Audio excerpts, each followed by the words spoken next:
नमस्कार। स्वागत है आप सभी का अपने YouTube चैनल बिहेवियर एजुकेशंस उपकार की क्लास में। चर्चा परिचर्चा चलने वाली है हिंदी साहित्य से महत्वपूर्ण प्रश्नोत्तरी के बारे में। आगामी आने वाले एसआई हो गया, पुलिस हो गया, फॉरेस्ट गार्ड हो गया, फायरमैन हो गया एंड यूके ट्रिपल एससी आपके जितने भी एग्जाम क्या कराती है, आयोजित कराती है, उनसे महत्वपूर्ण होगा।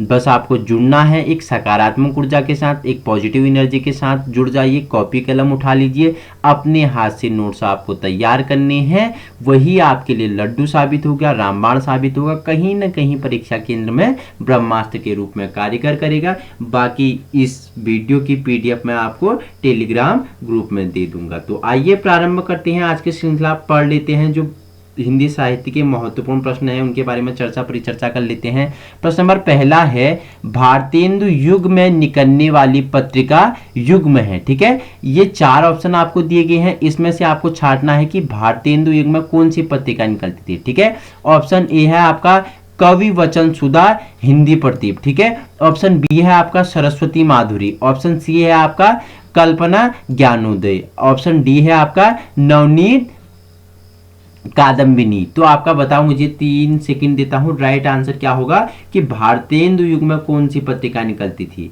तो मैं आपको बता दूं, ऑप्शन ए आपका राइट आंसर है। भारतेंदु युग में कवि वचन सुधा हिंदी प्रदीप निकलती थी। ठीक है, प्रश्न नंबर दूसरा है आपके लिए। देखो, तद्भव पत्रिका के संपादक का नाम है, तो आप बताओ मुझे, तद्भव नामक एक पत्रिका थी, तो उसके संपादक कौन थे। Option A Leeladhar Jagoori, option B है आपका विश्वनाथ प्रसाद तिवारी, ऑप्शन सी है आपका हरे प्रकाश उपाध्याय, ऑप्शन डी है आपका अखिलेश। तो बताओ जो तद्भव नामक पत्रिका थी, इसके संपादक कौन थे। तो आपका राइट आंसर ऑप्शन डी है, अखिलेश द्वारा क्या किया गया, तद्भव पत्रिका का संपादन किया गया। प्रश्न नंबर थर्ड है आपके लिए, बताना मुझे सूरसागर किस भाषा की रचना है। तो बचाओ, option A Awadhi, option B Bundeli, option C Braj, option D Chhattisgarhi. तो बताना है आपको जो सूरसागर है वो किस भाषा की रचना है। 3 सेकंड देता हूं आपको, बताओ सूरसागर किस भाषा की रचना है। तो आपको बता दूं, सूरसागर ब्रज भाषा। ठीक है, ऑप्शन सी आपका राइट आंसर है, सूरसागर ब्रज भाषा की रचना है। प्रश्न नंबर चौथा आपके लिए इस प्रकार है, निम्नलिखित में से किस देश में हिंदी भाषा का प्रयोग लिखने एवं बोलने में किया जाता है। ठीक है, क्या बोल रहा है कि आपको नीचे 4 ऑप्शन दिए गए हैं, देशों के नाम है, उनमें से किस में हिंदी भाषा का प्रयोग लिखने एवं बोलने में किया जाता है। ऑप्शन ए आपका ऑस्ट्रेलिया है, ऑप्शन बी आपका दक्षिणी अमेरिका है, ऑप्शन सी आपका पाकिस्तान है, ऑप्शन डी आपका मॉरिशियस है। तो किस में हिंदी भाषा का प्रयोग लिखने एवं बोलने में किया जाता है। ऑप्शन डी आपका राइट आंसर है, मॉरिशियस में किया जाता है हिंदी भाषा लिखने व बोलने का प्रयोग। क्वेश्चन नंबर 5वां आपके लिए इस प्रकार है, देखो, निम्नलिखित में से, ठीक है, कौन सा रासो आल्हाखंड के नाम से प्रसिद्ध है। ठीक है, आपको बताना है 4 ऑप्शन में से कौन सा रासो आल्हाखंड के नाम से प्रसिद्ध है। Option A Prithviraj Raso, option B Khuman Raso, option C Parman Raso, option D Bisaldev Raso. तो बताओ कौन सा रासो आल्हाखंड के नाम से प्रसिद्ध है।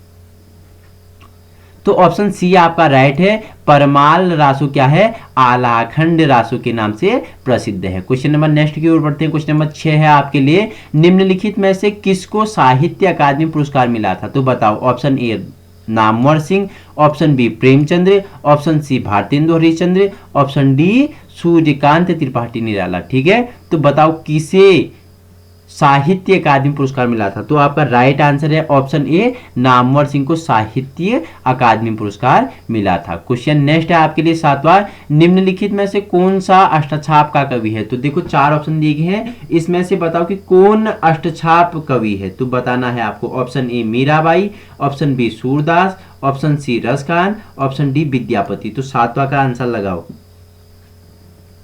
तो ऑप्शन बी आपका राइट आंसर है, सूरदास हमारे क्या है, अष्टछाप कवि हैं। अष्टछाप कवि के नाम से जाना जाता है सूरदास को। प्रश्न नंबर 8वां है आपके लिए, इनमें से कौन भक्तिकालीन कवि नहीं है। ठीक है, 4 ऑप्शन दिया गया है और बताना है कौन भक्तिकालीन कवि नहीं है नहीं पूछा है, नहीं है पूछा है।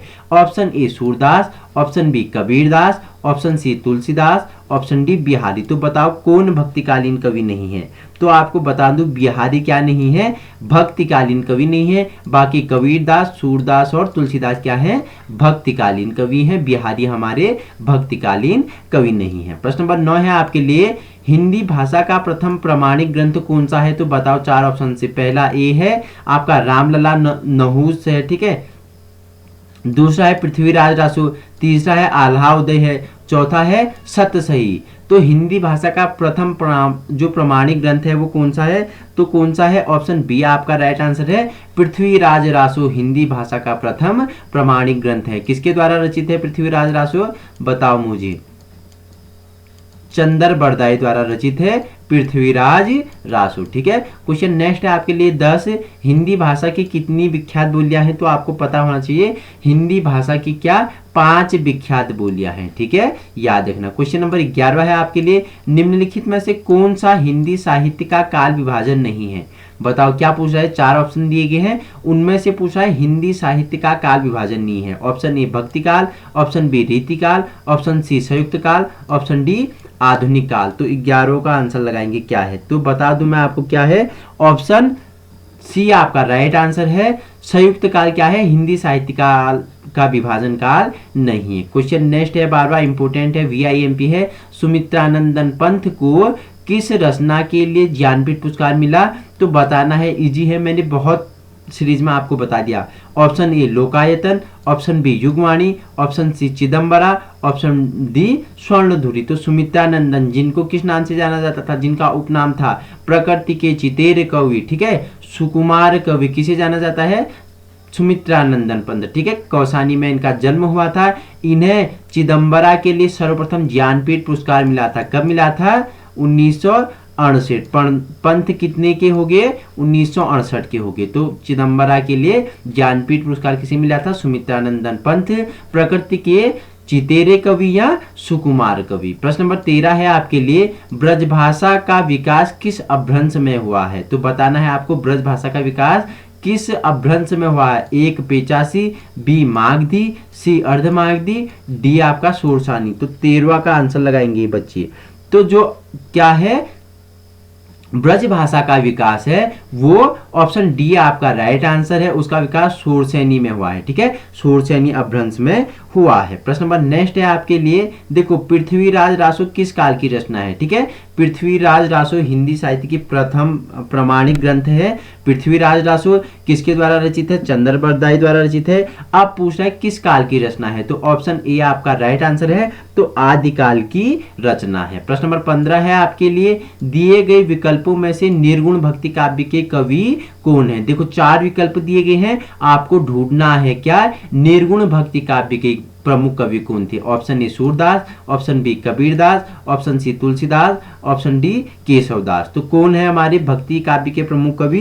तो हमारे भक्ति काव्य के प्रमुख कवि हैं कबीरदास, ठीक है, ऑप्शन बी आपका राइट आंसर है। प्रश्न नंबर 16 है आपके लिए, भारतवर्ष के लिए हिंदी भाषा का नाम सबसे पहले किसने सुझाया था? ठीक है, इंपोर्टेंट है, स्टार लगा लीजिए, VIMP, ठीक है। भारतवर्ष के लिए हिंदी भाषा का नाम सबसे पहले किसने सुझाया? 4 ऑप्शन है, ऑप्शन ए रविन्द्रनाथ ठाकुर जी हो गए, ऑप्शन बी मदन मोहन मालवीय जी हो गए, ऑप्शन सी राजा राम मोहन जी हो गए, ठीक है, ऑप्शन डी महात्मा गांधी जी होगी। तो आपको बता दूं भारतवर्ष के लिए सर्वप्रथम हमारे गुरुदेव के नाम से जाना जाता है, ठीक है, गीतांजलि जिनकी प्रमुख रचना है, ठीक है, जन गण मन अधिनायक जिनके क्या है, जिनके द्वारा रचित है, उन्होंने ही सर्वप्रथम भारतवर्ष के लिए हिंदी भाषा का नाम सुझाया था, जिनका नाम है रविंद्रनाथ टैगोर, ठीक है। क्वेश्चन नेक्स्ट है आपके लिए 17, देखो मर्यादा किस युग की प्रसिद्ध पत्रिका है? ठीक है, मर्यादा किस युग की प्रसिद्ध पत्रिका है? भारतेंदु युग, छायावादी युग, द्विवेदी युग और छायावादोत्तर युग। तो आपको बताना है मर्यादा किस युग की पत्रिका है।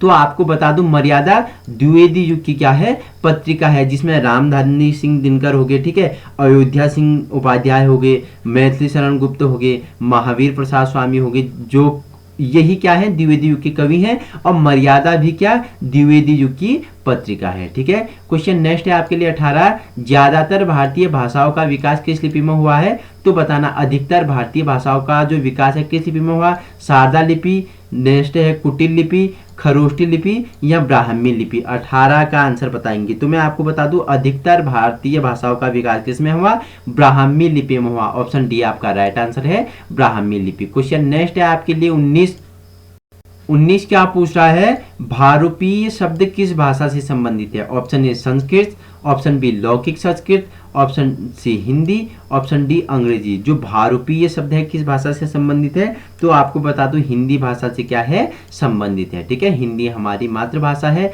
यही भारूपीय शब्द हिंदी भाषा से क्या है? संबंधित है। ठीक है, प्रश्न नंबर 20 है आपके लिए, इन सभी भाषाओं में कौन सी भाषा संस्कृत भाषा की अपभ्रंश है? तो बताना है।